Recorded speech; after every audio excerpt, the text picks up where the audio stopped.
So as everyone knows, the pandemic of 2020 changed things drastically. It actually put a lot of people behind on their utility payments too, 20 million to be in fact. So we're gonna get into how is that going to affect the real estate market and some other stats. So Justin, what does this mean for things to come? So the average debt of everybody's utilities that they're behind on has gone up 20 something percent over the last year and a half. It's increased even more this summer.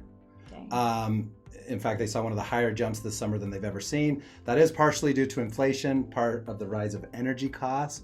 But the question is, you guys, if people are behind on their utilities, does that mean that their mortgage payment is soon to follow with a wave of foreclosures? That's a great question. So, Michelle, what do you think? I personally don't think so, just because of the amount of equity that people have in their houses currently. But having said that, I think that if we started to see a significant amount of job losses, then we really should start worrying.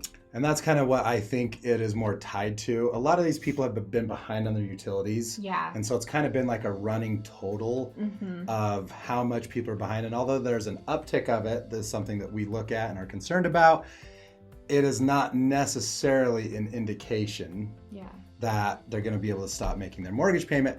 I think exactly what you said. Job loss is much more of an indicator. Because let's be honest, if you have a job, you can still figure out a way to make some payments, do some extra stuff to kind of, but when you don't have a job, what are you going to do? What are you going to do? Now, the wave of foreclosures, you guys, that risk is very, very, very low. And so, you know, why is that? Because a lot of people have equity in their home. A lot of people still have that security, and they have a really, really low interest rate. People have been locked in on those low interest rates.